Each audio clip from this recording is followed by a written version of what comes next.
That's about it, though, I think. Um, Yeah. have I am Did so you did you introduce yourself, Chelsea? Kind of where you're at and what you got going on, anything you need in your business? Yeah, so I where I'm at is I'm just looking at working with wholesalers, looking at all the awesome deals out there these days. Just underwriting, looking for deals to buy, raising capital. So always looking for more capital. And that's kind of where I'm at, what I'm up to. And deals all Oh, over the country. Yeah, creative deals. yo, let's go. For you, Tim. Send Chelsea your creative deals. And your lenders. Let's go. And your lenders, especially lenders. Everybody needs lenders right now.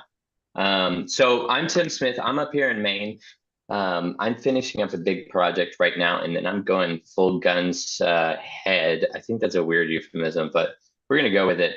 I'm going full guns towards land. So rural recreational, 5+ acres, anywhere up and down the East Coast. I'm still narrowing down some markets, but North Carolina, South Carolina. But if you come across any land deals that you don't know what to do with, send them my way. I'll underwrite them. I'll see if it's something that I want to buy and turn around. And also, Love it. Actually, lenders. Send me your lenders. just share all the lenders, all the money. Tim, Yeah, let's actually, go. I have a friend up here in Maine that is a wholesaler looking at land a lot right now. So let me know what you're looking for and where you're looking for it around here in Maine. Um, Yeah, let's go. So anything out like 2 to 3 hours outside of like a decent city that has a decent population, because obviously you want I want markets that are going to move at a timely manner rather than sitting on it for 6 months. So yeah, yeah. yeah, I want to link up with anybody who's in the land space. I got a ton to learn. love it. And yeah, guys, reach out to either of us if you have any questions related to any of those things, or if you have questions of who to connect with, and we will get you pointed in the right direction. So now I guess, have you been in the new Discord, whatever we're calling it now, Tim? Do we want to, did you already Absolutely. post in there? Absolutely. So if you're in sub two, I know there's some people in here that aren't in sub two yet. If you think about joining sub two, definitely do it. Absolutely worth every single penny. I absolutely love this community. And that's pretty much what you're buying into is you're buying into a community. The paperwork aside, obviously the paperwork, everybody says the paperwork's worth the money, but anyways, I get off that soapbox. If you didn't notice that we're out of Discord now, like there's no more Discord. It's frozen. It's in bye-bye. And now we're in Kajabi communities. Mhm. So if you're in sub two, you already know how to get in Kajabi into the vault. Right before you get into the vault, you have the list. We're in the regional groups. So jump in there, find New England, throw all of the other channels on mute, right? Just go through and mute all of them that you're not interested in, and Oh, only follow the ones that you're interested in, and get in there and let's communicate. Drop a video in Kajabi now. Like you can do that now. Get your message out there and show people your face and what you're about and what you're looking for and what you need in your business. Kajabi communities, I think, is lit and it'll definitely take us all to the next level. did you post in there today, Tim? I'm so not on top of it in there, and I'm Yeah. wondering if so we have the right link in there and everything. Okay. Cool. Then, because there were two meetings going on at the same time for some reason. Um, so let's go through some new people. I see a lot of new names. That doesn't necessarily mean that you are brand new, but let's just go through and again, like if you just a couple minutes about like where you are, when you joined, what you're up to, how we can help, and what you've got going on. So first on my screen is Elena, and I apologize if I call you up and you've been in here. Just let me know because I might have just missed you previously. So, Yeah. Hi, Chelsea. hey, Elena. Yeah. I believe I made some short introduction last time, but I just jumped Okay. here for maybe 5 minutes and because I was on my way. So I joined it Subto 3 weeks ago. So far I started my door knocking, and I was working with my first house for 3 days. Unfortunately, it's not a deal, but it was great experience. I connected here with awesome people, really awesome. That's Yeah, what it's all about. Where are you? I live in Worcester County, Worcester area, in Newbury. Okay. Okay. And you've made some great connections. Is there anything else we can help you with? What are you looking to do? Maybe I need advice from people who has experience with divorce clients. So today, while I was doing door knocking, I spoke with neighbors because house seems totally empty. And he said the couple who still owns this house, who will have auction in 10 days, they are getting divorced, they are fighting, that they are not in contact with each other. So is anyone has experience in such cases? So please give me suggestion what to do. How should I probably work with attorney? Or really, I have no idea what to do in this case. So they're coming up on the auction and sorry, is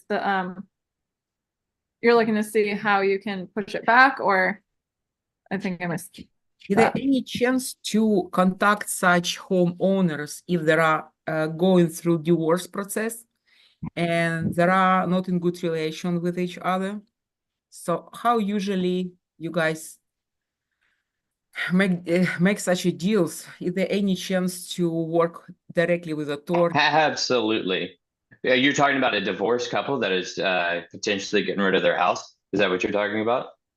Yeah, I just today did door knocking and nobody Yeah. was there. I tried to speak with neighbors, and they said, no wait for you to help them because they're fighting, they're going through divorce, they never come here, blah, blah. So what to do?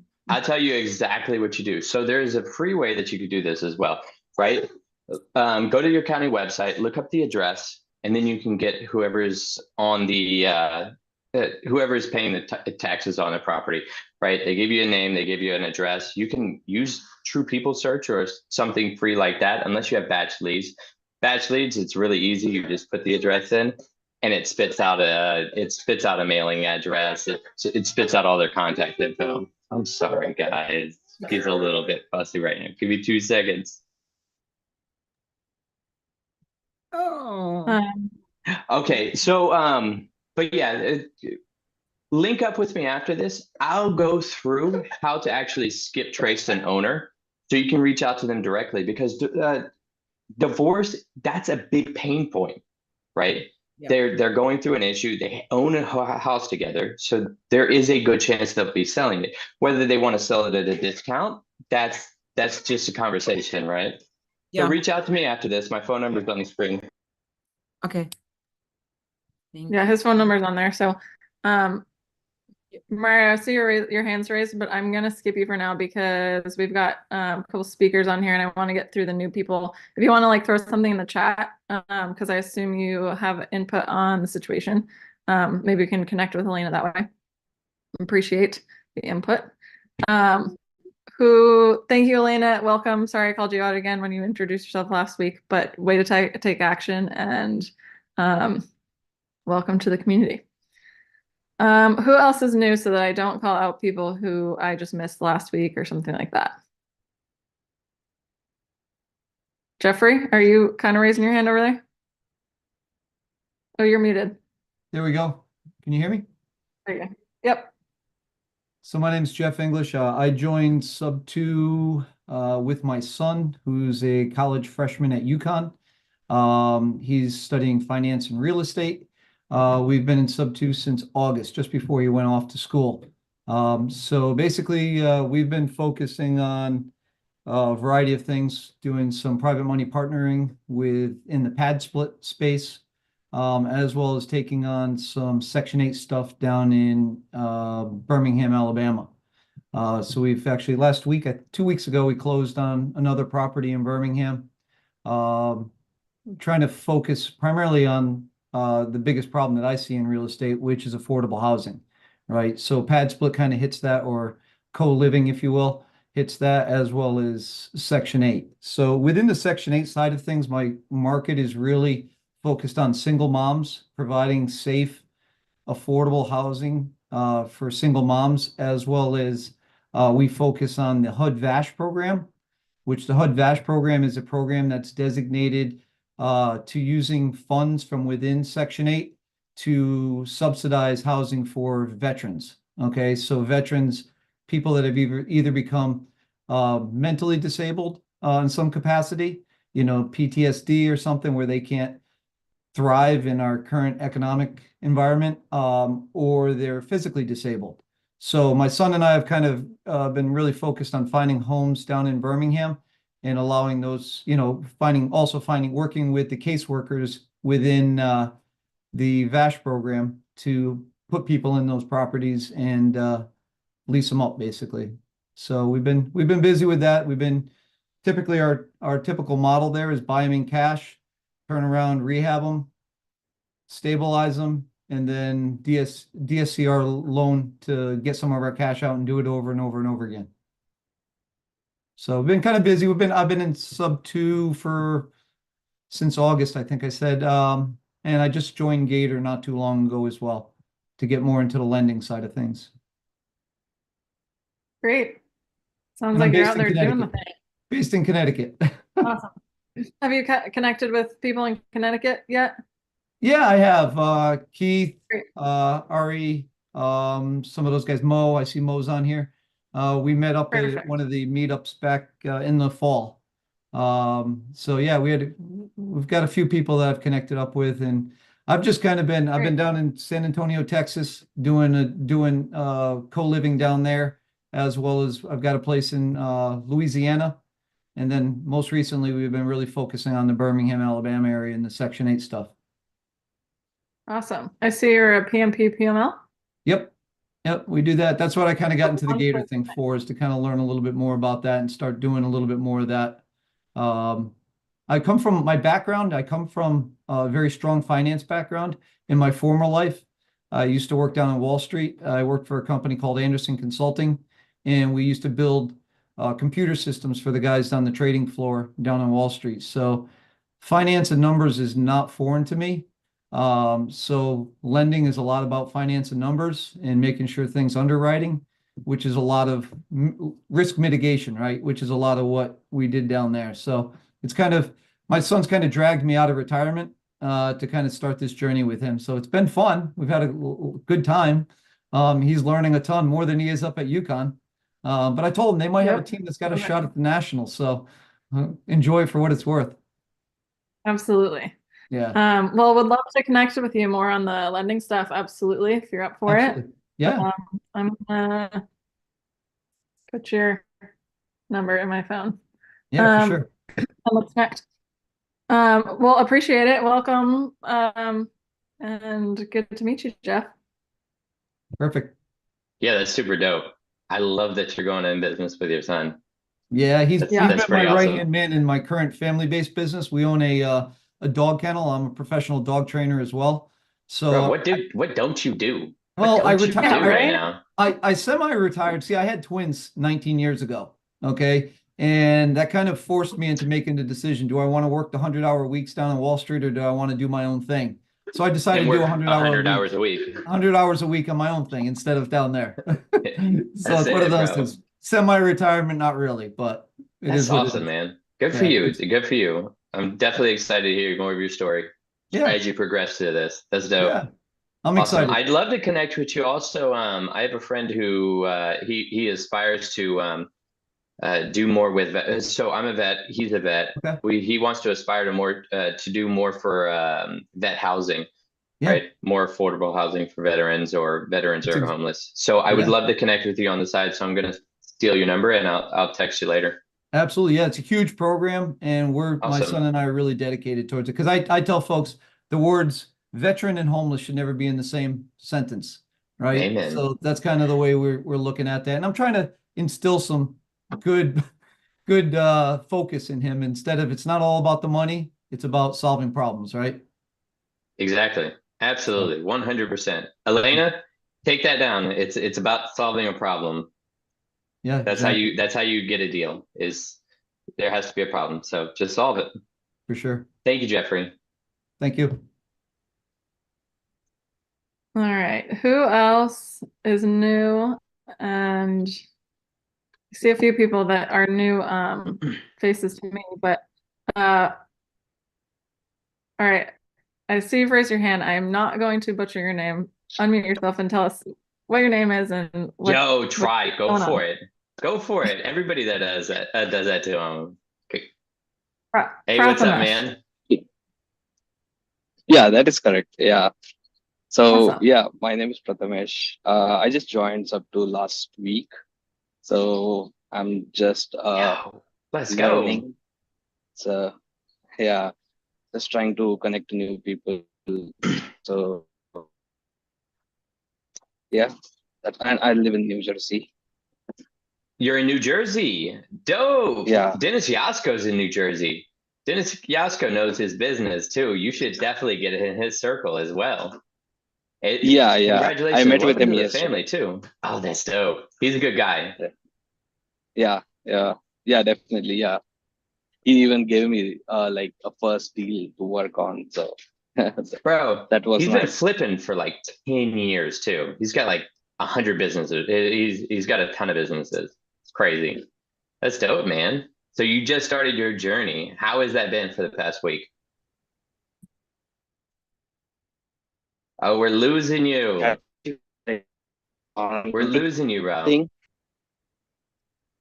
Try turning your camera off and it might be better. Oh, Yeah. You're too pretty for the camera. Happens to me Try all now. the time. yeah. So can you hear me? Yep, now I can. Better. Yep. Yeah, I'm just commuting home, so that's why maybe signal is weak. So, uh, sorry, what was the question? So yeah, I'm now going How has it been the through past like week? right. So right now I'm going through all the videos and just trying to even understand like there are so many things to understand. Like there is this Facebook community, the Kajabi, then the vault. So yeah, just trying to understand like what all things exist. Um, that's pretty much so far. Absolutely, bro. You know the best way to jump into this business is get in somebody's circle and call some of their leads, right? That's the best way. See how somebody else does business? Because once you go through Kajabi, you're lost for like a couple of weeks at least, and then you come up for air, and it's like, wow, that was a lot. Getting in somebody else's business is by far one of the best ways to start this business. I see. Absolutely. Got it. So good luck though, brother. Good luck. If you ever need any help, any of y'all, if y'all ever need help with anything, my number's on the screen. Definitely give me a call anytime. Yeah. Yeah, Same with me. sounds good. If we don't have the answer or the resource for you, we'll direct you where, to someone who does. So. Absolutely. Ground up, yeah, and welcome. Is the name on there not my regular name? That's so weird. No, it's Ground Up Solutions. I don't What's know your name? why. It's Yolanda. I need to fix that. Every time I jump on a Zoom, it comes up as my business name and not You know my what it is? regular name. It's so weird. You know what it You gotta is? go to like your You account. have to you got to go into your account on your phone and on your computer. So if you do Zoom on your computer, you have to change your name on both of them. I was like that for I kept coming up as my wife's name for like, I don't know, like a year or something. Oh, yeah, because they kicked me off one of the Zooms. Like, it was Caroline. She's like, if you don't change your name, you can't be on the Zoom. And then she cut me off. I'm like, I'm trying. I don't know how. I'm sorry. I'm so sorry. It's a But sink or swim anyway. world. Yeah, Well, definitely. Yolanda, welcome. Tell us where you are and what you got going on. Yes, I am. My name is Yolanda Navor. I actually live in Framingham, Massachusetts. I did connect with Elena because she had recently started. I started maybe a week prior from her, so probably like 2.5 weeks ago. There's a lot of information to go through, that's for sure, and I just need time blocking for that.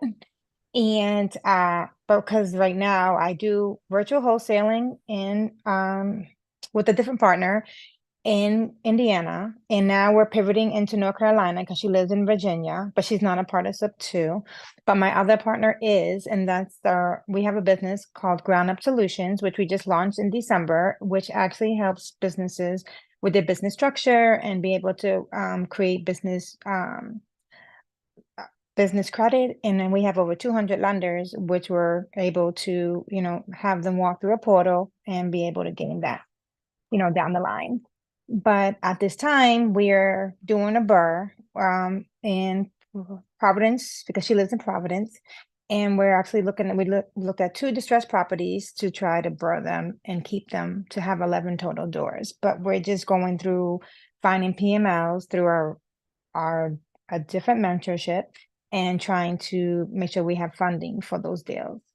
And I'm just I just became part of Subto to learn about how to do creative financing because that was something I haven't learned yet, but it sounds like a great opportunity. And to bond with others, I did meet up, let's say last week with Celeste Subto, and she's from the area as well in New England. So we had a great conversation and was able to connect.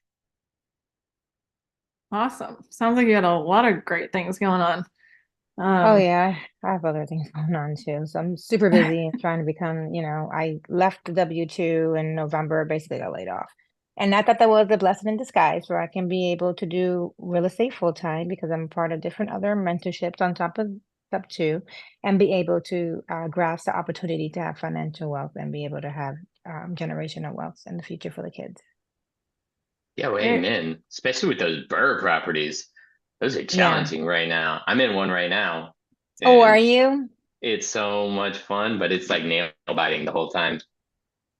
Yeah, we want to Yeah. put it Oh, in, yeah. make it into like a pad split, and then also we Oh, already love have a it. property manager on site, like in the area that does property management. Met him at a different event, our REI event, and I always like I go to events in Rhode Island, which is like an hour and a half away. It's like you want me to be there, I'm there. I don't care.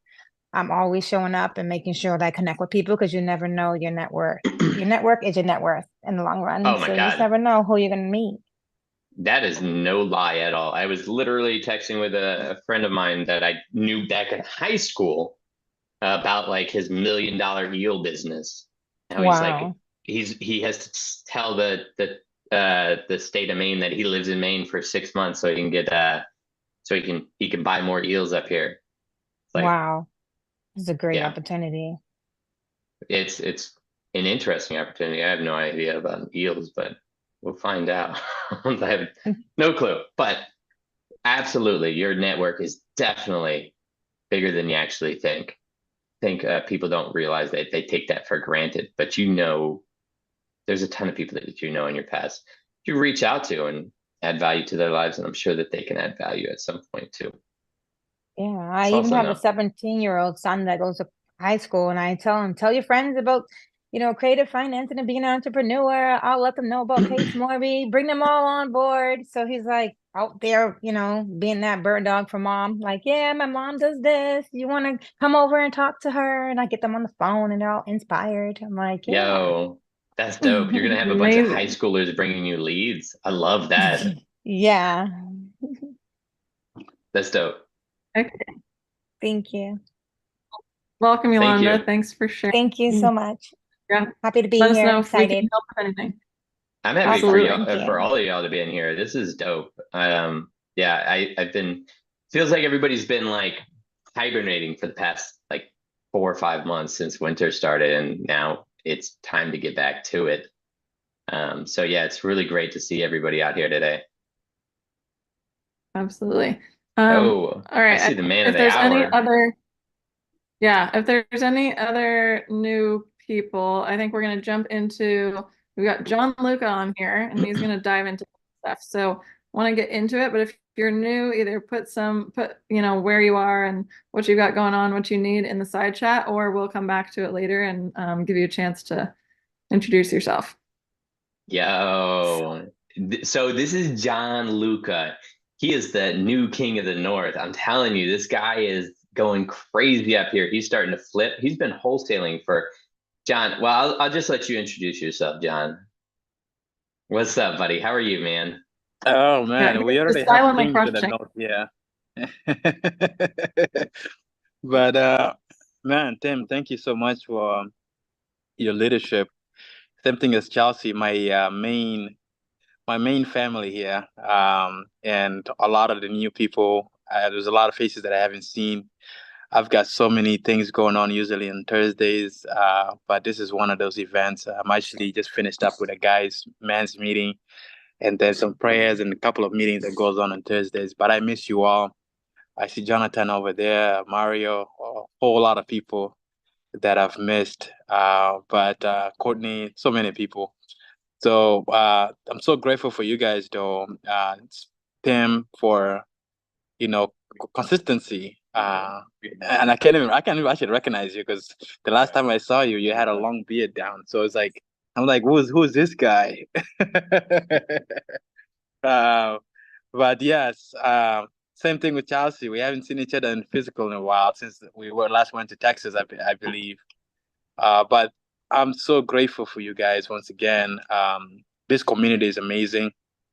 Um, I joined Subto 2020, and it's been one of the greatest ride. Because I was just a wholesaler before I joined Subto.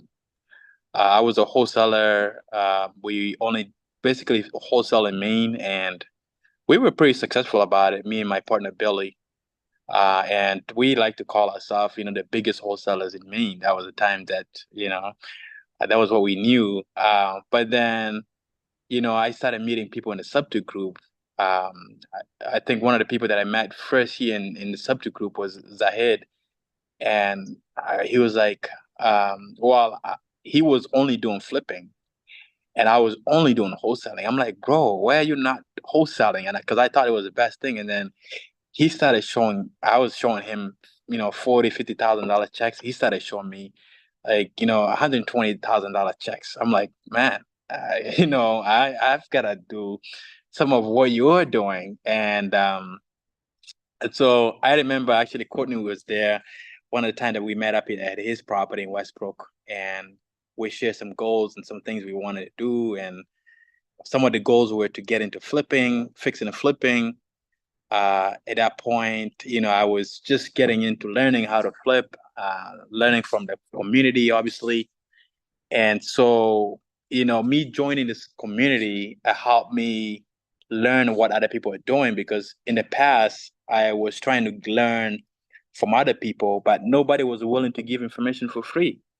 Nobody was really like taking you and walking you through their flip. you know Nowadays you see Tim does it for free, and we all go out there and say, hey, come see my flip, this is how I bought it, this is how I did my numbers. But for so many times we couldn't do that. It's just like nobody wants to show you that this is what I'm doing. And so with the help of this community, it was very good. Got into fixing and flipping, just watching for the most part following Z around and seeing what he's doing in his flips.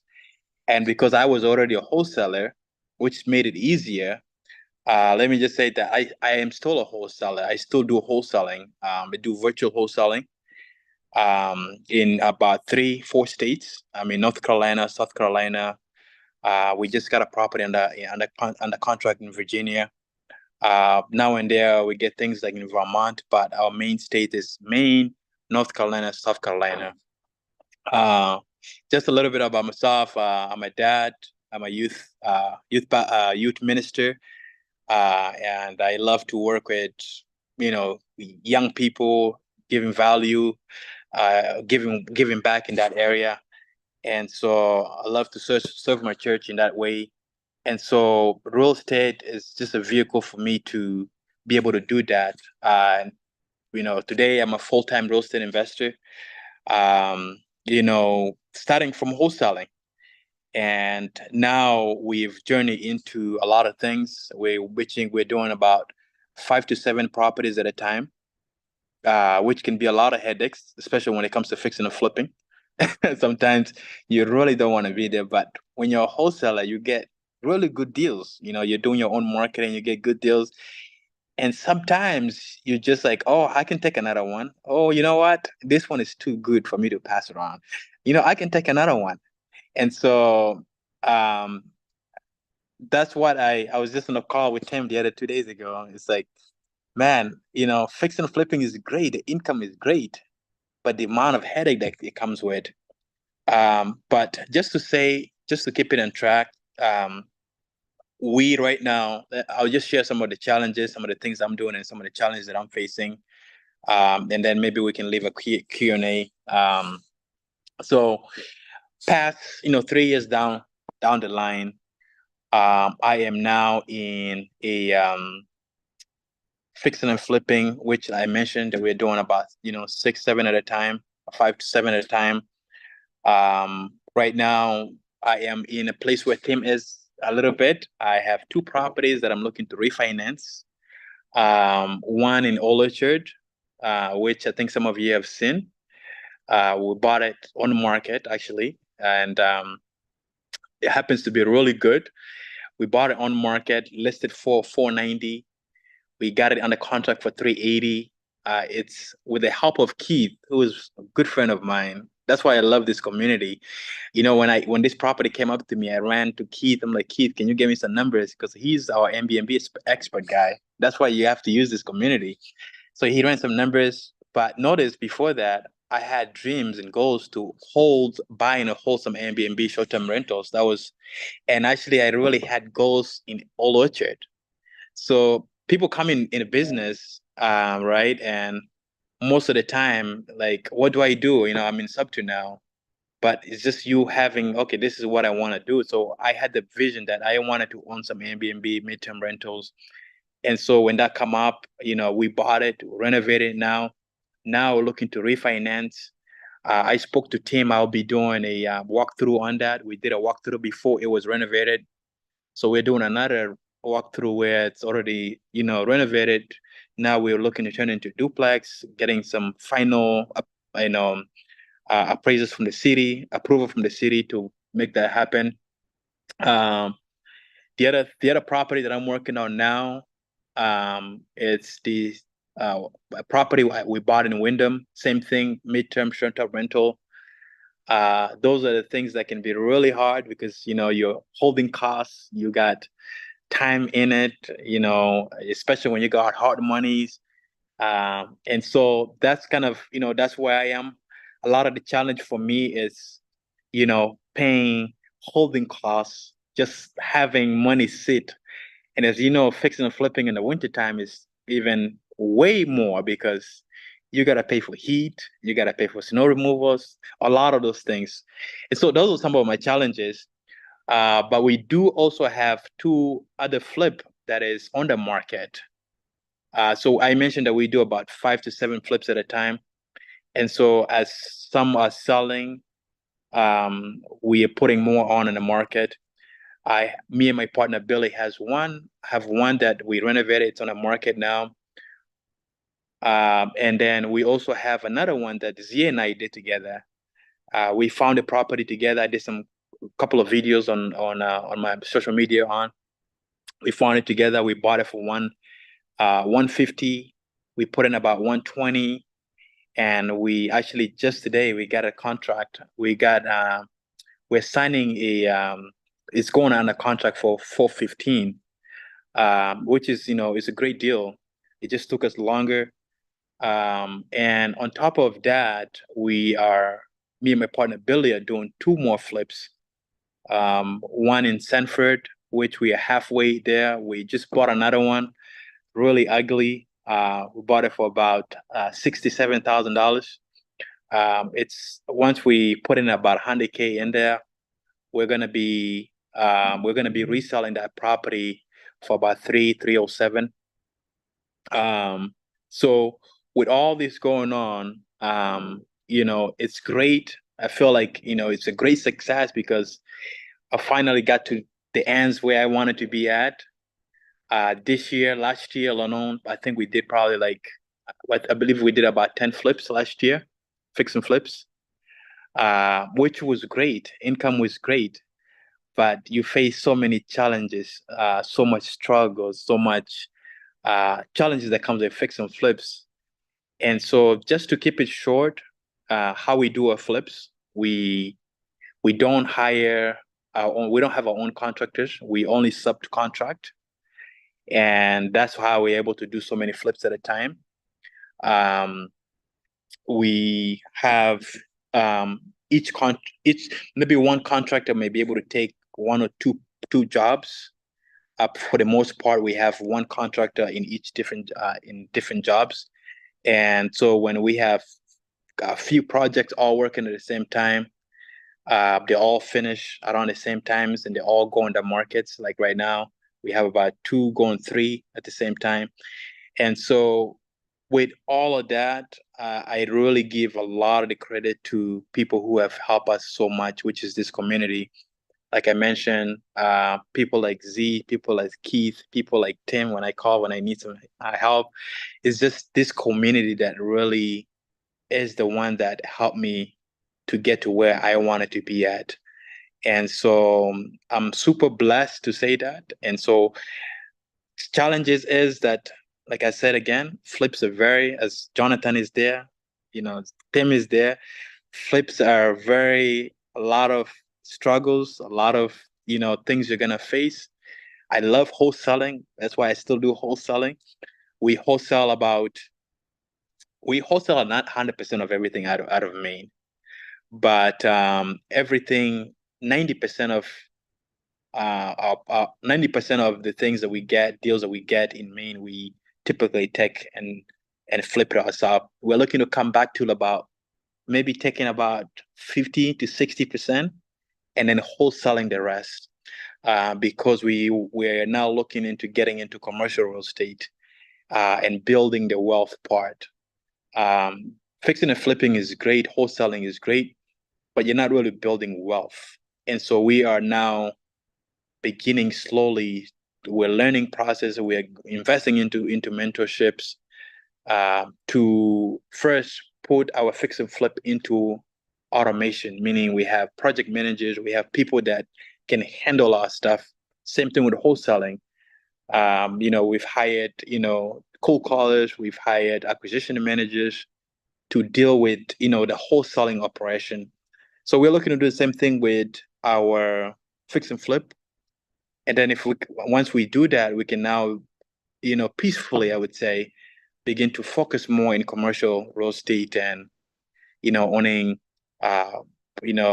let's say hundreds of doors at the same time, or buying hundreds of doors. So that's a whole different animal, and it requires a whole different attention, a whole different learning game.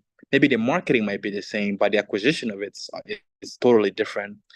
And so that's where we are in our business. I've been in real estate for 5 years now, and I would say God has been super great to us, our business. Even bringing me into this mentorship is just one of the greatest blessings. And so, I'll leave it there. I think it's better for me to get questions than to just continue to talk and talk and talk. And so, if anybody has questions on how I got started, or how I got started, even fix and flipping or wholesaling, whatever, marketing, I think that'll be easier for me to answer those things than to just talk. Oh, that's dope, man. I always love hearing from you, man. I always love hearing about your business. Because you've been wholesaling for 5 years. How long did it take you to figure out that flipping was just as good, if not better? Oh, wow. And then how long did it take you to figure out that contractors are the most challenging part of that, in my opinion? Oh, that one still today, bro. Until today, I don't think that one gets old. Because literally, if you're doing fix and flips, you know that no matter, I mean, you could be doing this for however long, but you're always gonna find new challenges.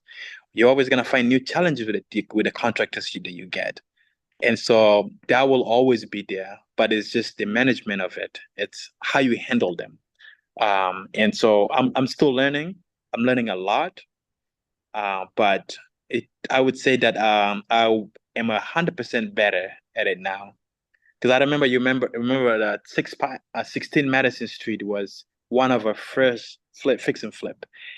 And I mean, it took us a long time. We had major issues. The things that I'm not supposed to tell the city is I told the city. And so,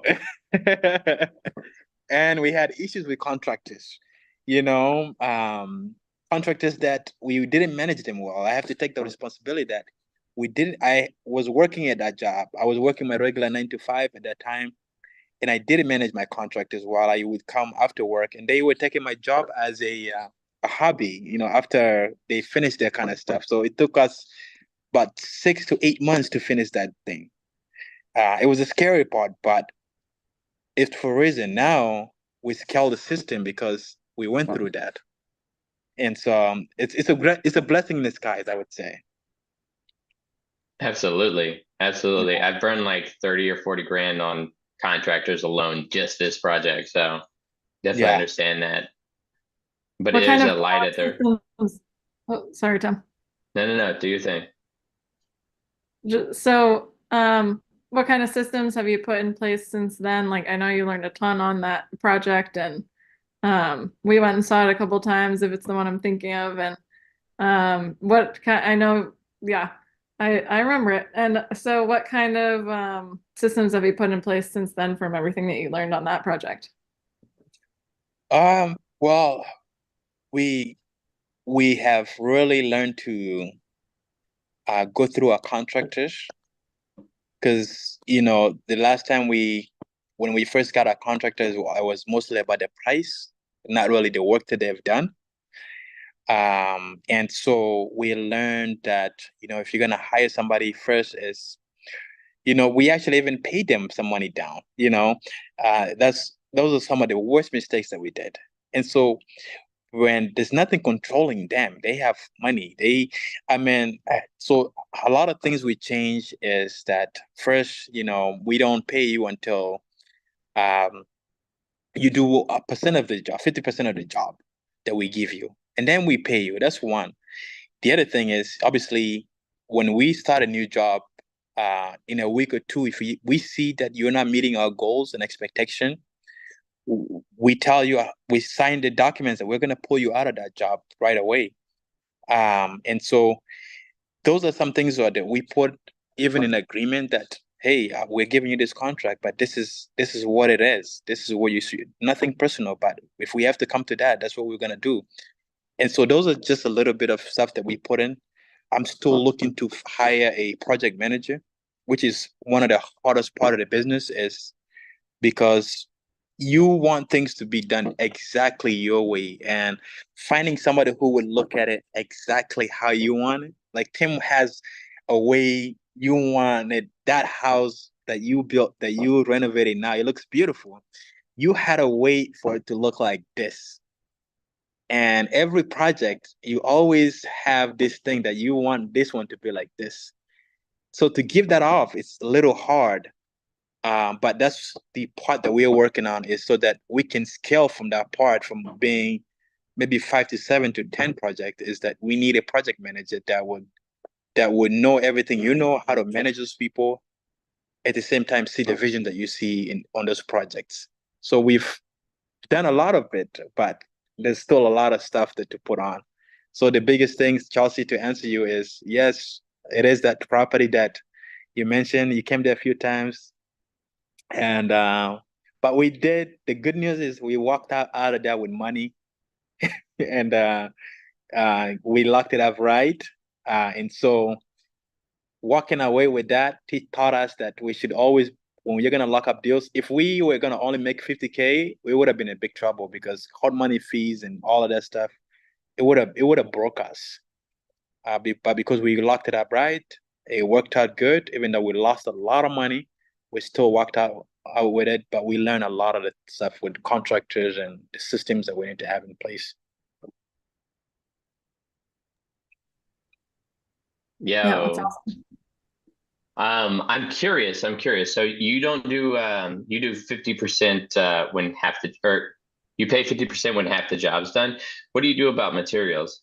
Do you go ahead and buy materials and have them on site, or what do you do? Yeah, so for materials, I have them go on Home Depot or any of the like Sherman-Williams or Lowe's. Basically, they go to the store, they pick up what they need, and I pay over the phone. And Oh so yeah. sometimes if you want to know exactly what they're picking up, you can ask the person who's cashing, say, hey, what are they picking up exactly? You know, just to know that, hey, sometimes they'll say, okay, I'm going to the store, I'm going to pick up this. And so, you know, this is what we expect, and that's how you trust. Obviously, first is you trust them. And so instead of you spending the time I used to go with them. I know every time I wanted to do like 60 Madison Street, every time they wanted some materials, I would go with them, I would buy with them. That well, you can't scale that. And so one of the things I learned from Z was like, hey, have them go to the store. You pay for it over the phone. They send you a receipt. Everything is done. That's a little bit of systems that we put in. That's dope. That's Yeah. dope. Yeah. Yeah, if anybody else has any questions, just unmute and ask them. I know Mario, you had a suggestion. Do you have a question too? Jump on Yeah, in. one of the things I dig is you get disenchanted. I mean, I go and buy raw land all over the country and develop it and build. So I get my contractors, so I give them a JV partnership of it, and that gives them three things. One, they get a little higher percentage of profit on it, margin, so they're willing to then turn around and do it on budget and on time, which is the big factors. And if you get them to say, look, you'll make 40,000 on this project if you give me the scope of work, but I'll give you 60,000 because I'm going to make 100,000 if you want to be an equity partner. You pay for the supplies. The other trick that I would recommend is I always have the supplies sent to the location of the house. So the builders and the contractors aren't spending 3 hours to do something that should take you. So usually most of these places will deliver for free if you're buying bulk supply. So send the supply to the place. It's already paid for in your business account. And that way you don't have to travel and you sure as hell have them stay on site and do work. So it's just a little second. But that's how I filter.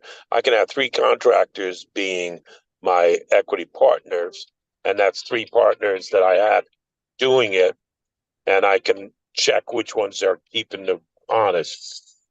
So that's it.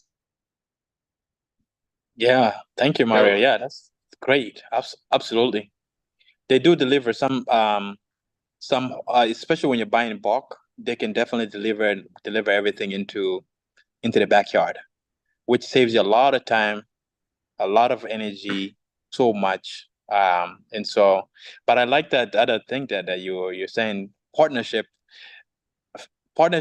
You know, if you're getting, you know, a chunk and they are willing to take some cuts from payments and have them as a partner, hey, you know, not bad.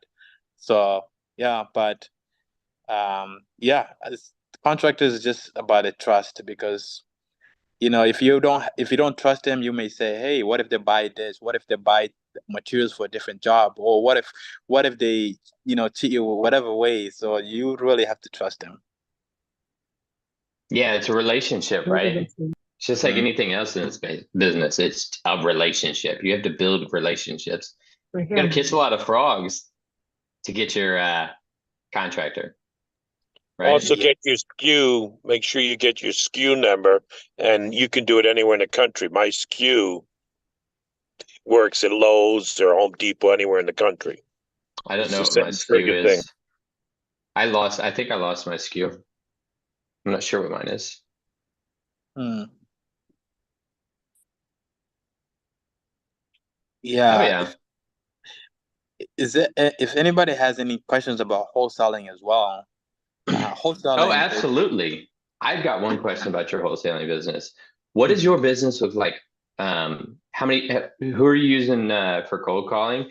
Who's your acquisitions manager now? And how is that role filling out? we actually about a week ago, we decided to move into more. We had REI call center who has added so much value into our business for maybe 2 years, which we did probably like 7 fix and flip deals from them. They've done well. The cold calling, however, the cold calling industry is not the same. There's a lot of regulations being put in places. And this year we really wasn't getting the kind of deals that we wanted to get, and just the relying on one marketing channel just isn't enough. And so last year we started to go into a lot of different marketing channels. But this year we decided that we wanted to do something a little different. So about 2 weeks ago, we decided to let go of cold calling, which was also involved with our acquisition. But we're looking to hire a new acquisition that would deal, with all our different marketing channels. So we are setting it up with PPC, PPL. PPC and PPL are two different, almost same thing, but different. PPL is, your pay per lead. PPC is you actually run the ads. And so we're looking to have those two same as some other marketing, like, mail. So those are the marketing channels we're moving to, but we're going to implement the same kind of structure that we did in cold calling for the last 2 years. Just move our acquisition to watch those areas. So that's kind of where our marketing is going. But the biggest thing is to still continue to have people in there, because if you don't have, if you're doing those kind of lead stuff and you don't have people to handle it when they come, it's just, a waste of money almost. So that's where we're moving to. So we still would be hiring acquisition there, and a dispo team that we're setting up as well on that department. Very cool. Love it. That's so. Mhm. Sorry. John, if you don't mind, I have a question. Yes, Elena, go ahead. Thank you. So I just started. I'm totally new. I have no idea. I have no experience, but I like the idea for a closure wholesaling. I started already door knocking, and as I see, there are not enough houses. I don't know. Is it good or bad? It doesn't matter. Not Which enough market are houses you in? goes, not enough houses goes to market to let me be really busy. I barely see 2-3 houses to drive. So what do you think? Is it a good idea to combine, for example, automated testing together with door knocking? Because all our mentors, they teach us focus on one stuff and do it, but it's not enough, really. Not enough for a closure around me. You're not able to drive all day long for 2-3 hours, 4 hours in the whole state, right? You need to focus at least, I don't know, 10, 15, 20 miles, which is physically real. To drive all of around state is not real. Which market are you in, Elena? Massachusetts, Worcester. Okay. Mm. Oh, Worcester's actually close here. Cool. When I go to Worcester, I always look at money, because this properties. Oh, wherever I drive now, it's like so weird, because my wife thinks I'm weird, because I'm always thinking about the deal that me and Zahid did. Was driving for dollar. Okay. We were driving to go see my other property. Z had a property. I was wholesaling him a property in Spring Street, and I had another project in Sabatis, and so we were both driving to go check our project. That's how we found another 6-figure deal on the way there. So, like, every time I'm driving, I'm pretty sure Tim is the same, and all of us here are the same. Like, when I'm driving, it's like, it's not even like a marketing channel that I have to say, this is my marketing channel. It's a habit. It's like my eyes is always like, where's the next deal? So it's like, Drive safe. So that can be, you can say it's a market, because let me just say that when I first got started, this was before Subto, all I knew was, driving for dollar and Bennett science. And what else? I was driving for dollar and Bennett science. Sorry, I didn't get what is this. A Bennett science. Brandon, Ah, oh my Those God. yellow signs. Yeah. Those yellow signs that say we buy houses. Yeah. One is because I was so broke. There's no any marketing money. And so the only thing that we could do was Bennett science, which was $1, Mhm. and the other thing was driving for dollars. So my coach, the flip man, says, put out about 700 Bennett signs. Guess what? I understood that. I said, this is what I'm gonna do. The other thing was to drive around. So guess what? I chose 2 marketing channels. I didn't want to go over because I didn't have money for cold calling, any of those things. So it says, drive around 2 hours a day. So I would drive around 2 hours a day, and on the weekends I would put out Bennett signs. And I think I was at 700 Bennett signs, putting Bennett signs out.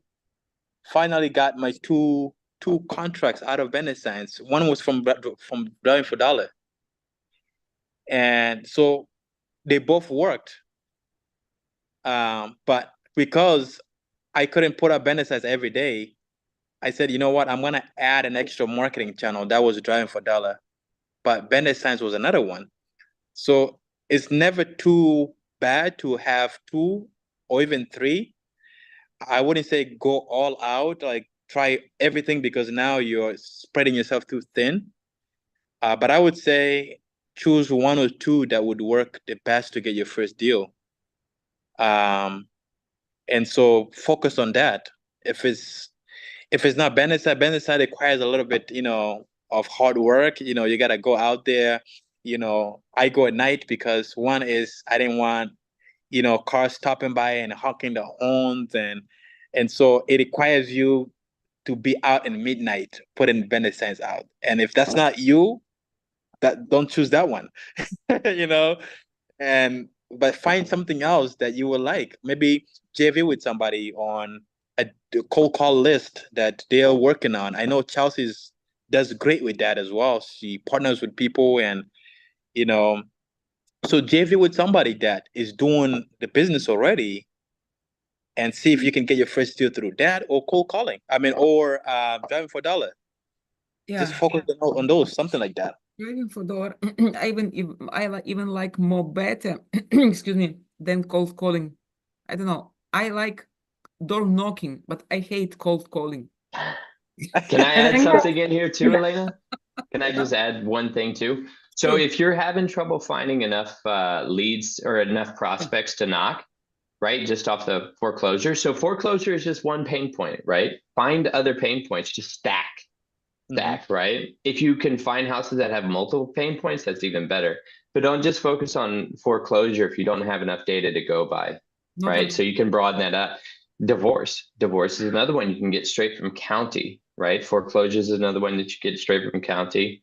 Probates are a little bit harder just because the heirs don't have to live near you, but Mhm. those can also be letters, random phone calls, stuff like that. So just find different pain points and mix it up, and also drive for dollars, right? You see a house that needs a little bit of love, go knock on the door, right? So just add all of that to your plate instead of just focusing on foreclosures, because you'll be out for 5 minutes and you'll be done with it, right? But if you compile a list over, a couple of weeks of, let's say 50, 100 houses to go knock, then you got to have all day to work. Mhm. So that's just my 2 cents. And You just Elena, I love how you like to go meet them face to face, but not talk to them on the phone. You have some serious boldness there. this is I think impossible.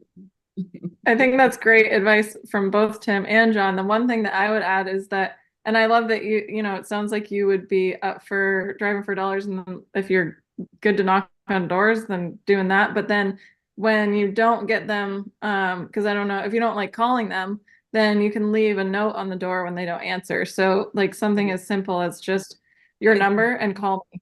And then, they don't, it work, the simpler the better, I feel like. So just if you put your number and call me, then it's not like, oh, I'm not going to call this person because they're talking about my house. Like the curiosity takes over and it works pretty well. So I think all those combined, you'll have plenty of doors to knock, plenty of people to talk to. If you combine those things and you're, like John said, if you can knock on doors, you can tackle pretty much anything.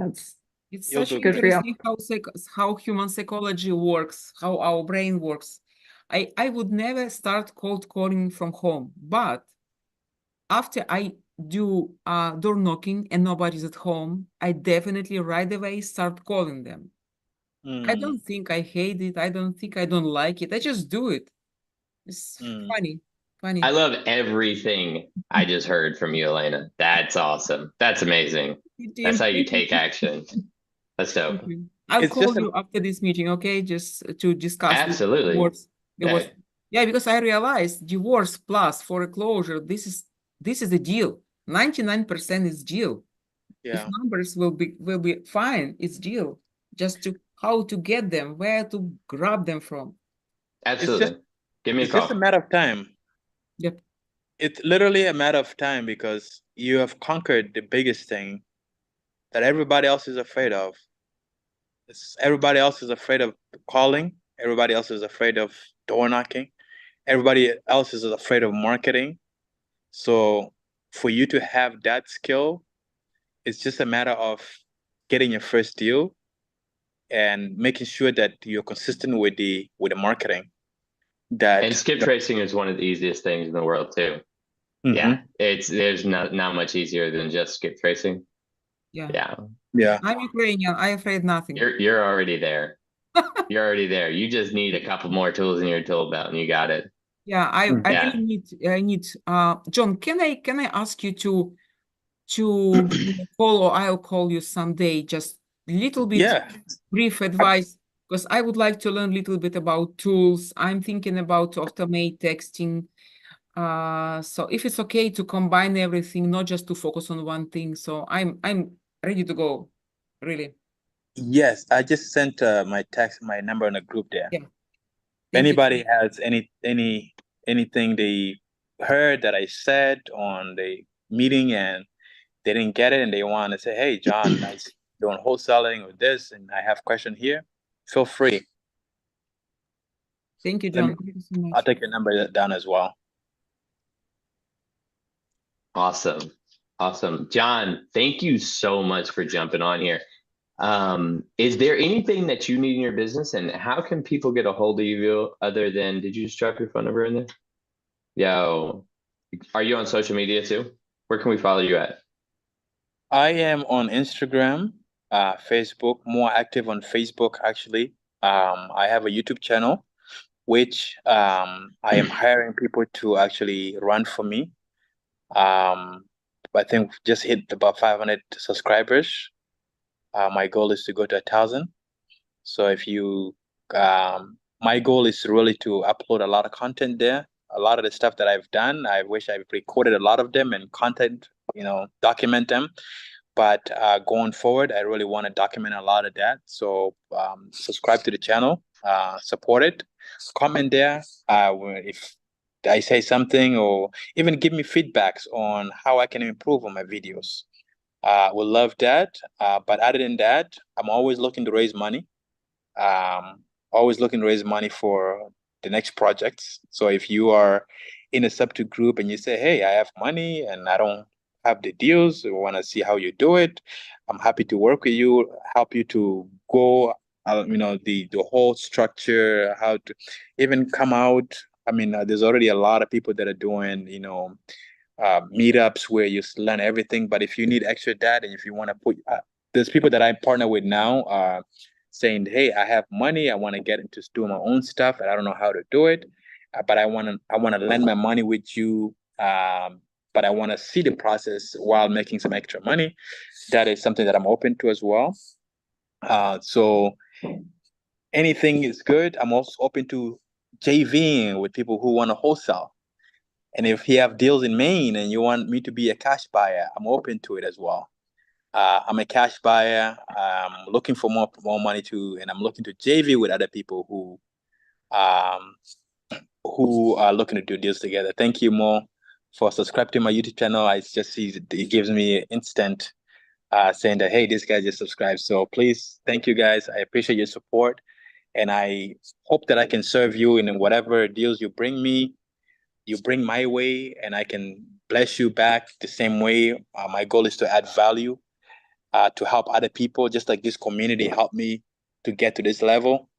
My goal is to do the same if I can. I wish I could jump on here like as much as I can, which I need to. Some days I've got so many meetings with a youth, with church, with all this different kind of things. But if you need help, message me on Instagram, text me, and let's link up and let's do something. Yo, awesome. Thank And you. I just dropped John Luca's Instagram link in the chat. So definitely give him a follow. Find his YouTube channel, follow it. He's definitely doing some big stuff up here. Bro, Thank you, thank you Tim. so much reach for out to coming him. out. I think Mario, you had your hand raised. Did you have a question before John jumped off? I just didn't see your hand before. All right. Yo. Thank you so much, Tim. Thank you, Chelsea. I appreciate you guys. Thank you for your leadership. Amazing, amazing leadership skills, and I'm all forever grateful for you guys. And all the Absolutely. Thank you, John. We love you. You're Thank crushing you. it. I the wanted to way- get your John. Thank you. Can I get your cell before? Because you're selling down. No, he's got the Instagram, or not his cell. His cell phone's in the chat too, John- Mario. Just scroll up and his cell Oh, phone's okay, I in can't. the chat. My Yeah, memory. Yeah, my memory sucks. Then John, is South Carolina? You said you target that area? Yes, I Or do. Maine? South Yeah. Carolina, North Carolina, North and Carolina. Maine. All right. Yeah. You got my number. Can you text me? I got somebody who's buying a grass. Absolutely. Sounds good. Dope. Oh yeah, dope. Oh, and by the way, I wanted to let everybody know, April 20th is when we're gonna have that meetup out there in Old Orchard Beach in Wyndham, John DeLuca's properties. We're gonna walk those and check out what he's got going on up here physically. All right. So April 20th, I'll drop the links on all social medias and the Kajabias and all those things. Okay. Again, you. John, thank you so much. I see our next guest is already here. Jen, thank you so much for hopping on. Jennifer Cortez. Thank you. Hi, Tim. Hi, everyone. Hey, what's Hi. up? Nothing much. It's so cold over here, trying to stay warm. Yo, this wind is killing me up here. I was working outside all day and like my hand, I almost got frostbite. I'm pretty sure. I'm not even gonna talk about it. No worries. So, I think you wanted me to talk about protecting yourself when it comes to lending deals. So I know a lot of you know me, but for those of you that don't know, I'm a transaction coordinator. I own Finish Line TC Services alongside my partner, Jay Holder. And we handle a lot of creative deals. We also handle transactional and PML deals. So I'm not sure if you guys had seen that I recently started a podcast, and the podcast was with Suzanne Sharkey. Can you guys hear me okay? Yeah, we can hear you just fine. Okay, perfect. So I did a podcast where I interviewed Suzanne Sharkey on the deal that she did with one of her friends. And the topic of the discussion was how, that experience was. Unfortunately, she trusted in her friend and didn't have the correct paperwork in place to protect her in the deal. So I just wanted to talk about the importance from, a transaction coordinator standpoint and what we do to make sure that you as the lender are protected, or things that you should know from a borrower standpoint. So a few things that you want to do. First of all, is your due diligence. I feel like a lot of people, they get a deal and it sounds good, so they're ready to jump on it. Before you guys do that, you guys should be asking a series of questions. So part of the due diligence is, what are the funds needed for? Number one, because I've seen people asking for anything. So you want to make sure that you know what the funds are being used for and when the funds are needed. A lot of times, borrowers are in a rush and they want to, get the funds like tomorrow. Unfortunately, from a transaction standpoint, it doesn't give us enough time to do our due diligence, which is making sure that we get a title search and that it comes back clear of any other liens. So that's some of the things that you guys want to do, but you also want to do your own underwriting. So is there, is there enough equity in the deal where, like, if you are secured in the second lien position, that your funds will be secured in the event that there's a default? And some of the ways that you do that is by obviously requesting comps, what comps they have, what their exit strategy is. Are they going to do a fix and flip, or is it a buy and hold?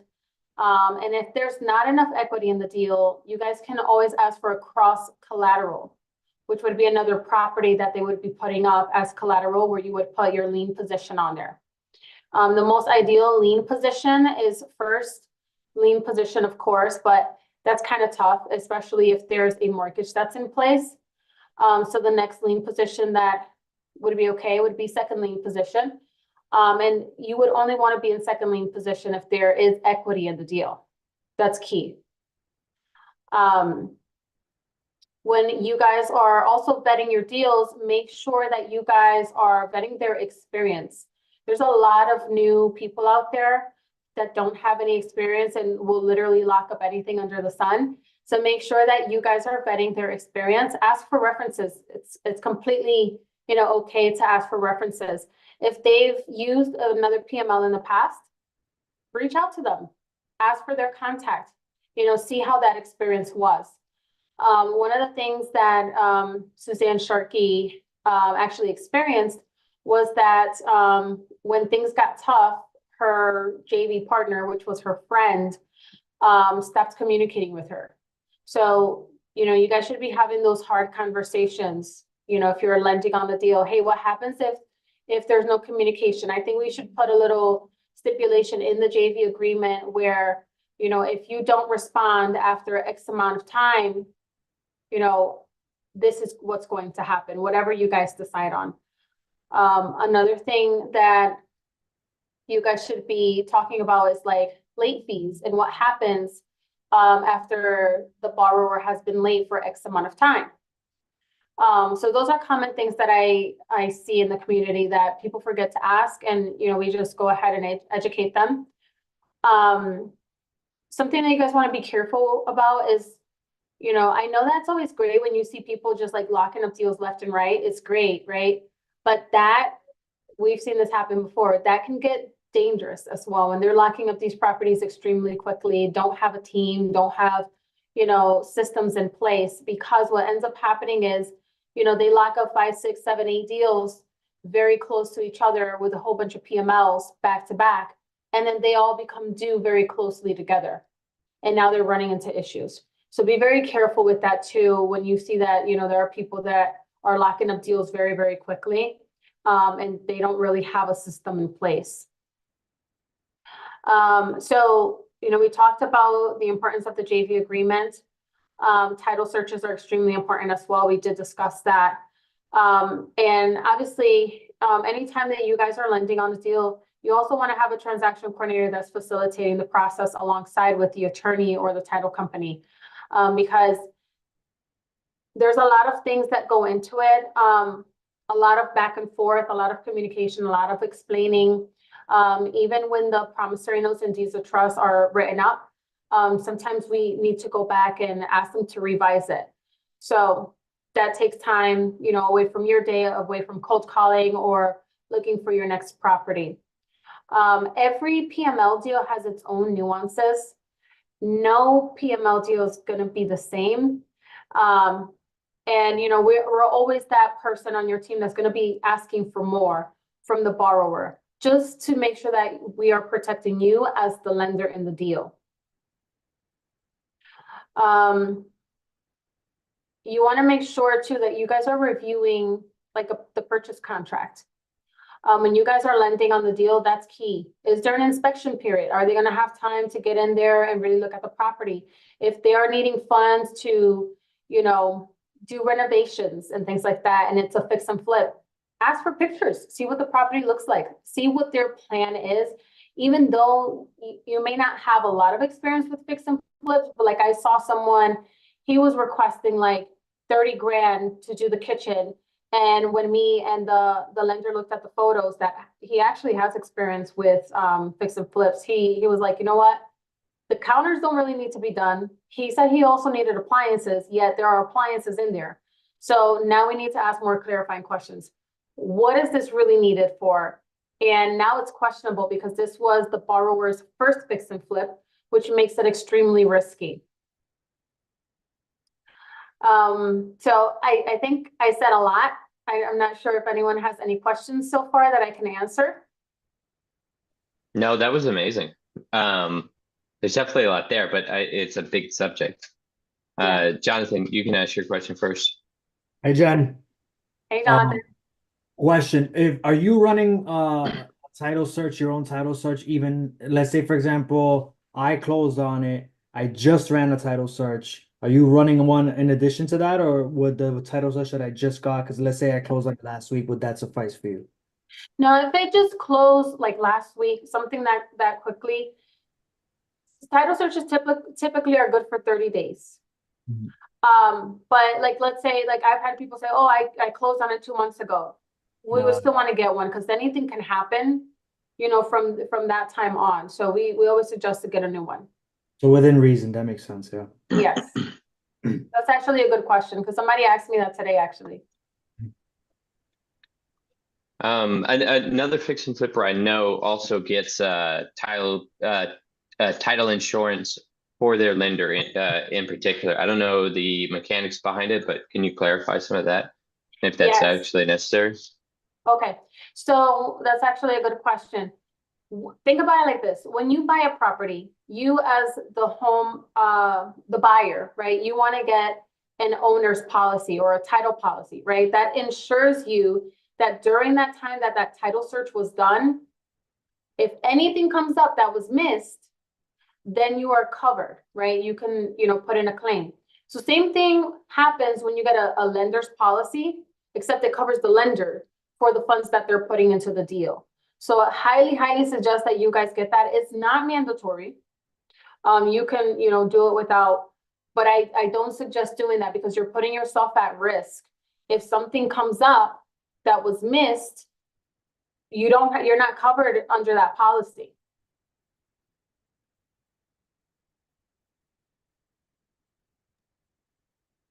This is also a random question, but it's something that popped in my head with getting an extra policy just for title insurance.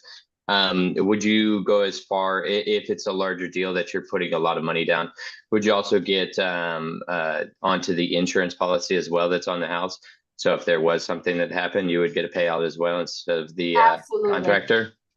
Absolutely. So on the homeowner's insurance, you know how there's a section for lost payees?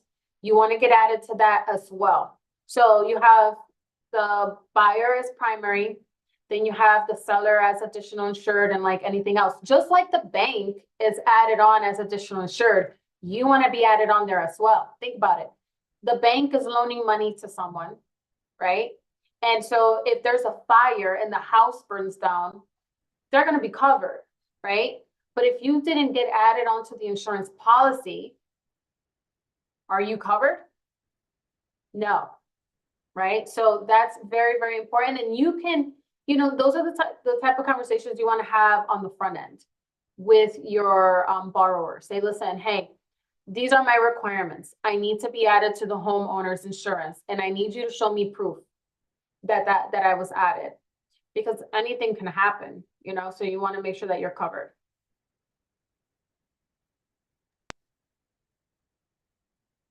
If there's a lien on the property, doesn't the insurance pay off the lien first? Let me open that up again. If there's a lien on the property.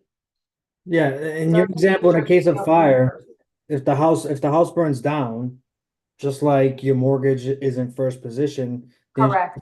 the insurance company is going to make sure your mortgage gets paid off before they pay you any money, correct? Yes. Yep.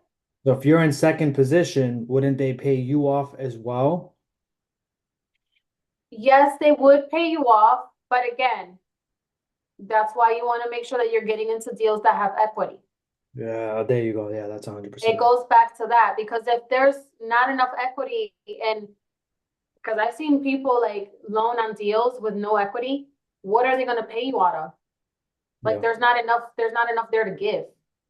So doing your underwriting is extremely important. And if you don't know how to underwrite, there's a lot of people in the community that do and can help you out with that.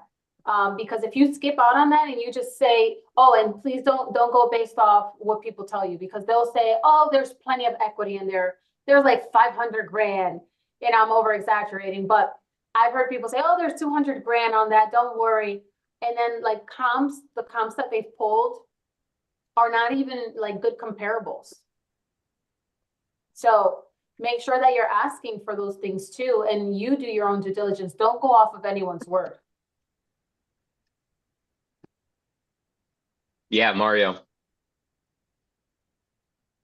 Yep. Yeah, Jennifer, nice meeting you, Jen. Question, do I hire you? Just, I want to make sure as a TC, do we have you do the insurance? Because I insure the subcontractors and contractors on the job site, and I insure in case I get kidnapped by aliens, or I insure in case something happens to me. I also get the insurance to cover the contractors if they get injured on site, and the lender who lend me, the hard money lender or my own money lender, whatever. And that way it's covered. You can get that. You go and do that for me, or do I still do it myself? So we do offer a service as a standalone. It's called insurance management. So if you guys do need assistance with like, hey, I need, I have a Subto and I need to get the insurance in place. Yes, we can go ahead and get the quote for you. We send you the quote, say, hey, everything looks good to you. Do you approve? Great. We take care of that. We send it to the lender. And we take care of that from beginning to end. So you don't have to worry about it. The only thing you have to do is approve it and pay the policy. We take care of the rest. So also as a capital raiser, you do the paperwork, or I still continue doing the paperwork for my investors?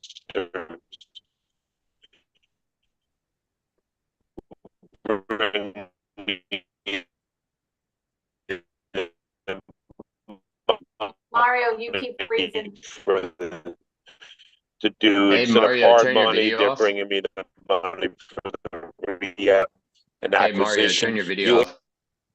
Oh, I turn There you go. better. All right, Jen. What I was asking you, in other words, when I do a deal, I also have insurance to protect. God forbid I get kidnapped or lost. I can pay my boys, the contractors. I pay the guy who lent me the money, because I want to, as a capital raise that I am, I want to make sure I protect the guys who brought me their money.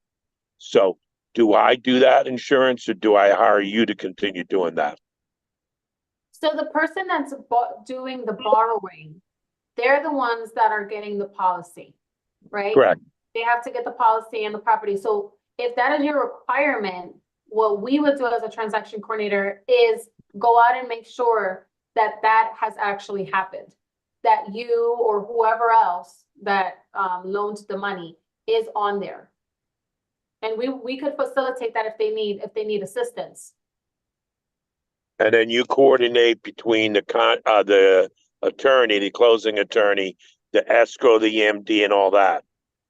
Yes, So I don't have to deal with that. That's why I'm hiring you, which is correct, why yes. it's so beneficial to hire you to do all that administrative shit that I don't need to do anymore. Yes, Exactly. we handle all the communication. We'll get the wire instructions and everything. The only thing that you guys would have to do is wire the funds if you were the one that was sending that. And then I keep hearing this connector. Do you coordinate with the connector who brought the deal too? Is that Correct. okay? All So parties you're doing it. involved in the deal. Gotcha. All right. And then if I give you a letter of intent at the beginning, it's recorded.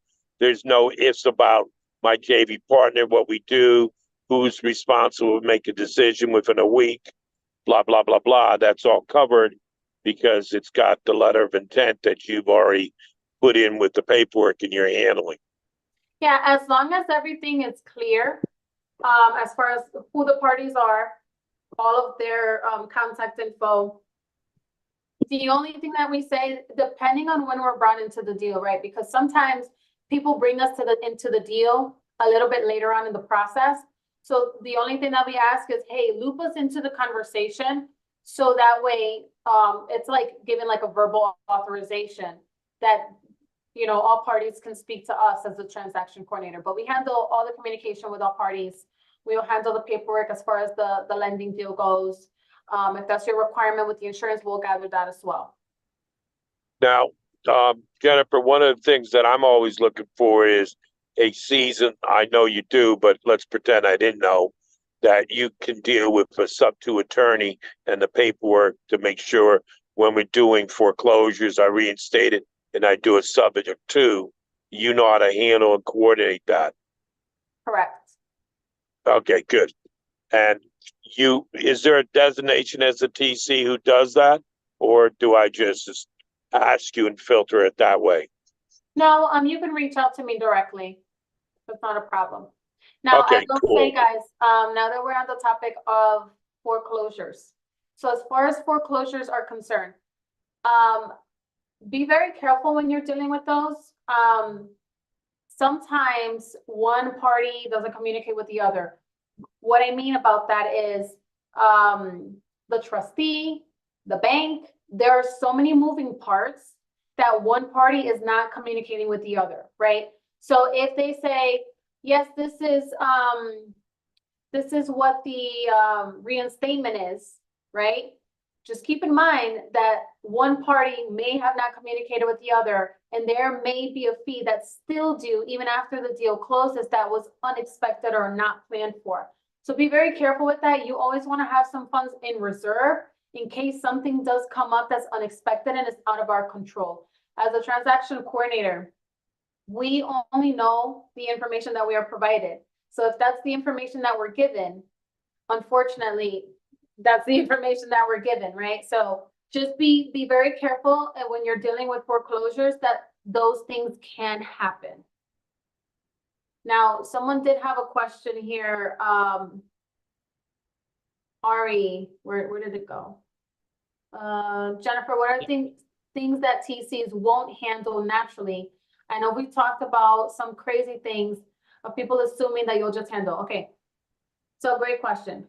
We do not write contracts anymore. So I would say like the last 6 months and even further back, it was the norm for transaction coordinators to fill out contracts.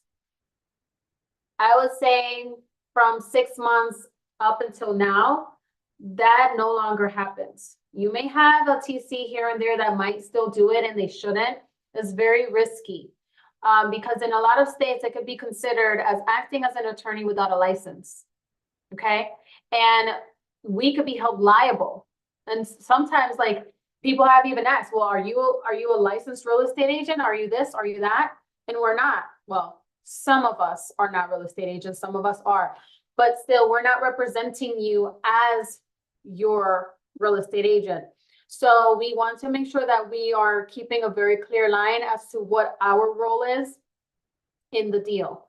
Now, you as the individual in the deal, you can fill out your own purchase contract because you and the other party are in the deal together, right?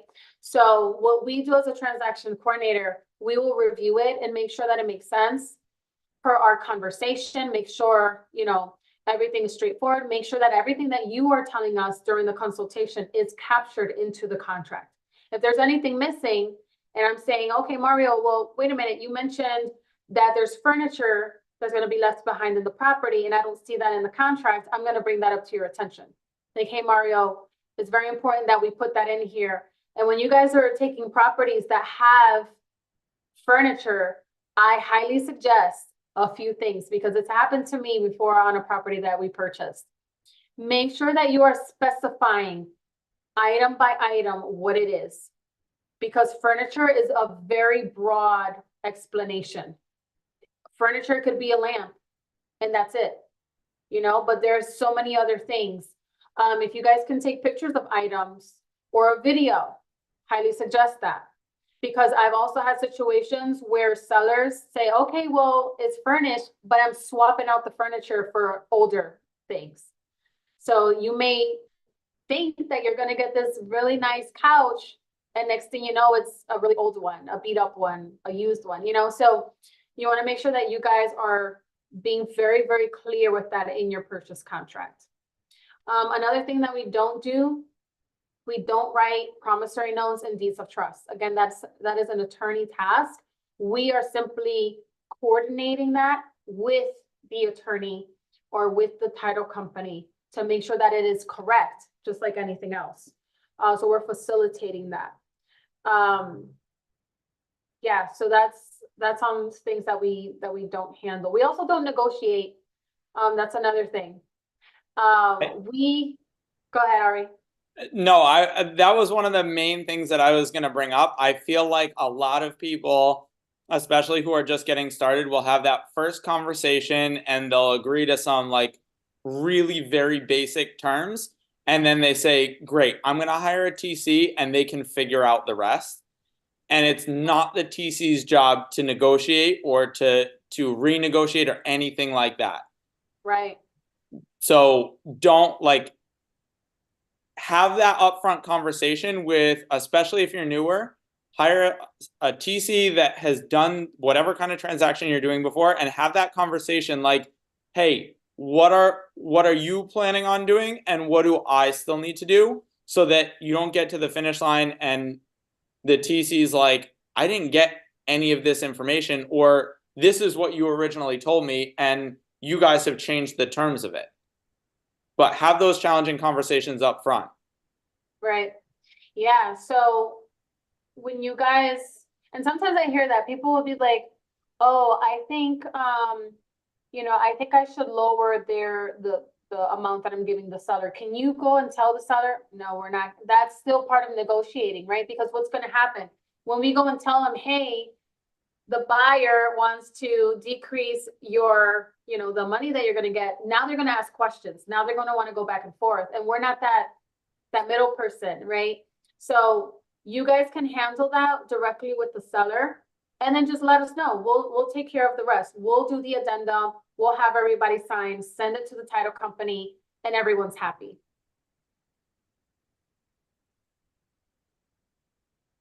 Yeah, but could you get me a better price on that property though, Jen? Just real quick. No. That's amazing. Have you really had somebody do that? I mean, have you had somebody personally do that to you where you had? No, thank God, No. no. I've had, people come and say, hey, I have this deal. And I'm like, okay, do you have it under contract? No, not yet. Have you guys figured out terms? Not yet. I'm going to talk to him tomorrow. And I'm like, okay. I'm like, well, these are the questions that you want to ask. And, they write everything down. But, when you get to the TC, you want to have a contract ready to go, right? Now, if you have questions, we are here to answer, to answer any of your questions, but, and build a relationship. But, you want to come to us with a signed contract ready to go, and we take it from there. And, there are two different ways. You guys can always text me. I'm really good with text. If you call me and I don't have your number saved, chances are I'm probably not going to answer. I get a lot of spam calls. So text is the best way to, over here. Text is the best way to get a hold of me. I always respond. If not, you can always email me. That's another way. Jennifer, Jen, can I say one thing? Also, when is the best time to hire you? See, I do it after I get my contract. We've ironed out. My partner and I, we're doing a JV. We have that written up. We have everything.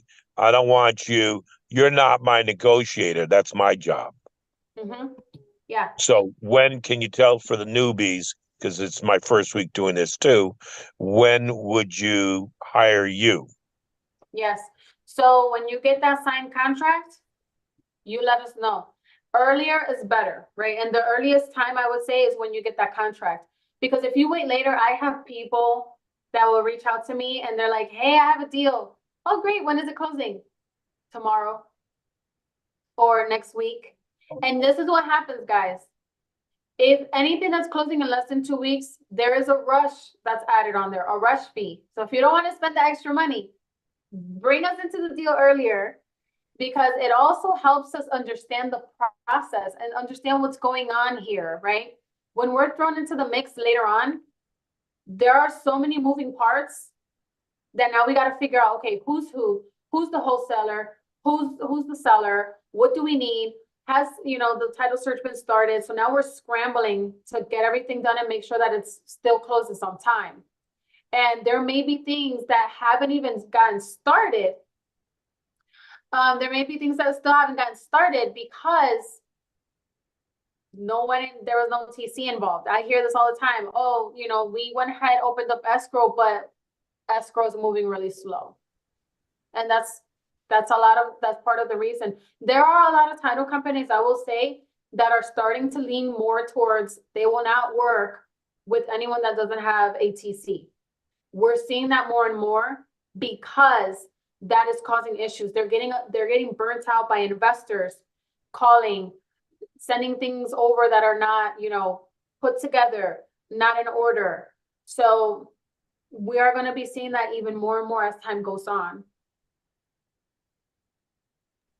Jen, the also is your gold mine. To me, you're worth every penny, if not more.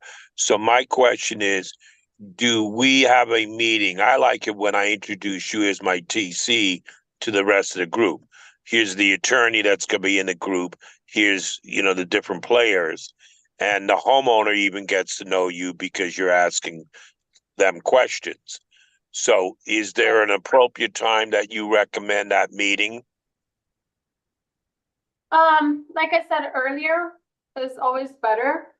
But honestly, I mean, we do this on a consistent basis. We can literally jump in at any time, but it just makes the process much smoother and less stressful for all the parties involved when we're introduced early on. So as a foreclosure expert, I've been doing it since '86. So I do a shitload of foreclosures. I bring you in as coordinator between the attorney, subject to the title company, the insurance, and that. I'm still negotiating with the bank if I'm doing a short sale negotiation, because I've done that for a long ass time. But you're still coordinating the other part, so they distinguish. So that's why I always want to have you involved. Is there any time, Jennifer, where I step in because somebody's not listening to you because you're as the TC are talking to the attorney, and the attorney, like Alan, is not listening, and I want to smack Alan, not kidding, but and is that something where I get involved? You'll call me up and say, "Hey, Mario, they're not listening to me." That does happen sometimes. There's been instances where the title company is not responsive. And we'll bring it up to your attention and say, hey, listen, we've been reaching out to title. No one is responding. How would you like to handle this? Because we want to let you know, because obviously we have the timeline. We know that this is going to close in 2 weeks, but if they're not responding, there's going to be some delays. So we have that conversation to either have you come in, see if they'll respond to you. If not, then we may need to pivot to another title company. So we do have those conversations because it's our job to make sure that we're staying in the timeline. Because there may be other things that we, are trying to avoid, like an auction date, right? Or or they're moving, there's so many other things that could be happening that is like, okay, well, I highly suggest that we switch like now, because if not, this is not going to close on time. So, Jennifer, last thing, since I know it's almost 8 o'clock, but what can we do to help you what do you need for your business? I know, obviously just referrals, but what makes, from our standpoint, what makes your job easier if we come with X, Y, and Z? That's super helpful to get it across the finish line for you. Yes, what makes our job 1,000 times easier is that intro email. If you do that, we can take it from there. Anytime that you guys are dealing with sub twos, number one, if you're getting into a sub two, you definitely want to be asking for the mortgage statement. So when you guys are sending over the purchase contract, mortgage statement, and insurance, those three things, we can take it from there right away. And the introduction is extremely important because it lets everybody know. Other than that, I mean, that really does it for us. We're pretty easy. We don't require a lot because we make it easy for you guys. Yeah, Jen, I got a question. Yes. I was supposed to sign. Well, this is something we did. We're supposed to sign a purchase and sales, but it turned into a innovation. And so because we didn't want to write innovation, we weren't sure about the wordings and everything. Then the deal was supposed to close on the 31st, which is coming up in about 2 weeks. Because we wanted to help with the TC and everything, we brought in a TC before we actually have the contract, because the contract wasn't just a regular purchase contract. And because we needed an attorney, because we needed a TC to help out with the documents and everything. I know some people mentioned that maybe it's after you sign the contract and everything, and you forward it over. Do you guys do the same way before the contract, but the seller says that I'm 100% ready to go, I've got everything figured out, and I am gonna definitely sell? Would you guys still write some kind of documents, agreements first? Maybe not like the final purchase and sales, and wait for the innovation details to be written in, or how would you guys handle that? Do you mean like an LOI? Yes, because ours was, the scenario is that the person says they're ready to go 100%. They're gonna sell no matter what. They figure it out. They're gonna move. They have a place, and then it ended up being that right before they sign the documents, we had to send it to TC because we didn't want to put those kind of documents ourselves. So we hired a TC to help us with the process. And so, but when the moment that it came to signing, the person says, you know what, actually something came up. I can't move into my place anymore. The place that I had set up, something came up. In that case, would you've had, obviously we already also kind of made the payments to go with a TC and everything, but maybe we are looking at a lot of different things that maybe we could have done. And I don't know what you could have done differently in this stage. So I'm kind of curious to, especially when it comes to innovation and things like that, would you have the investors sign some kind of purchase and sales agreement before you take on that, or would you be okay with putting a brand new purchase and sales with innovation together? So here's the thing. So novations, the way that they were done even 6 months ago is not the way it's done now. Mm-hmm. So back when novations were done, there was a series of, I don't know, like 5, 6 different documents. One of them was a power of attorney and a whole bunch of other documents. But in a novation, the old way, the seller kept the deed to the property, and you would come in, you would do the renovations, sell it on the market with the POA. That's not the way it's done anymore. Now, the way that it's being taught is that you do it as a sub 2. You actually take the deed to the property, and you can give them a promissory note in a deed of trust for whatever funds that they're going to get once the property sells. So that's the way to secure them. But honestly, if no one signed the contract, then you don't really have a deal, right? So if they back down, they're like, hey, I'm not ready, X, Y, and Z, it's going on. There's really not much that you can do. But if they actually signed the contract, you had a fully executed contract, you could file a memorandum against the property to cloud their title. That's the only thing that could have been done differently. Yeah, thank you. So Jonathan, yeah, when you do it as a sub two, you do have to pay those closing costs. Yeah, that's the unfortunate part of it. That's why the old way people liked it, because you can get into the deal without having to pay closing costs. However, there were risks. And so you have to kind of weigh your options. Like I know that there was someone that did an ovation months ago, and like the agents are giving them a hard time with the POA, because they're like, what's going on here? What, you have a POA over this person, the deed is not in their name, you're trying to sell it. So it can cause a lot of confusion. Whereas like if you do it this way, the new way, it's just straightforward. People know exactly what's going on. Can you just elaborate that the new way again? I was shutting my car off and I missed it. You basically just purchase the property subject to rehab it, and then when you go to sell it, whatever you agreed on with the seller, what they're gonna get, you give them that amount when the proceeds. So when you have the deed. Correct. Yeah, You'll you're have the gonna deed to close- the yeah. property. Go ahead, Jen. Mhm. Sorry. Yeah, I see. that's okay. Yeah, you would have deed to the property. Mhm. Okay, thank you.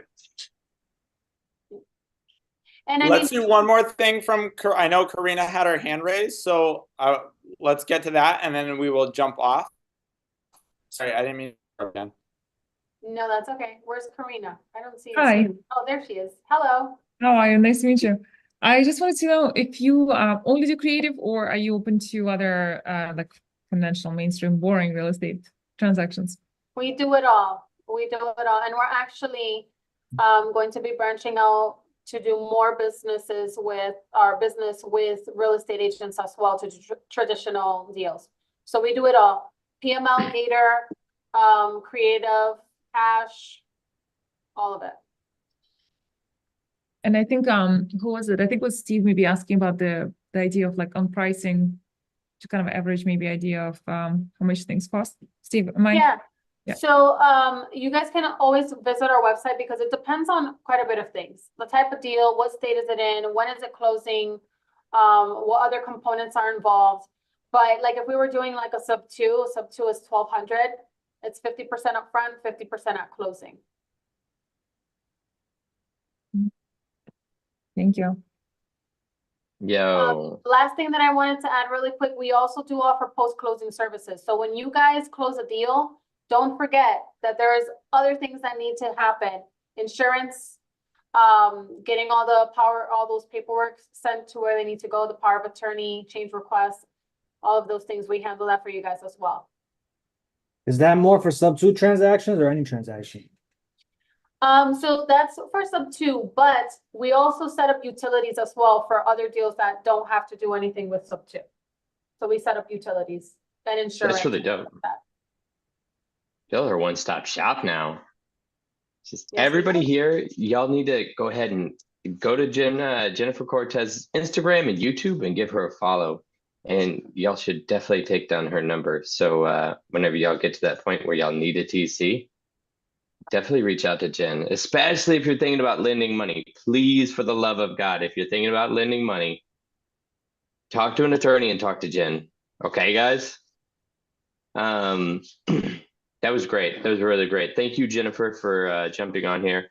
Really appreciate it. And thank you, everybody, for participating and asking a ton of questions. John Luca, thank you for jumping on as well. I don't want to take us too much longer, but I did want to remind everybody, we have a Bangor meetup this Saturday, Bangor, Maine, 175th 5th Street out in Bangor, Maine at 1 p.m. Come on out. It might be a little bit snowy, so drive safe. But anybody else have anything else before we jump off? Yeah, don't forget, guys, that we are, well, I'm sure you've noticed we're not on Discord anymore, but don't forget that we are now in Kajabi to communicate with each other and keep up with everything. So jump in there. It's just you go into your Kajabi and you'll see it there, right where you see your Subto vault and everything like that. Yeah. Thanks for and hanging on out with that, us. Thank you to John and Jennifer with great info, and reach out to them if you have any questions at all, and just get out there and make some money together, guys. dope.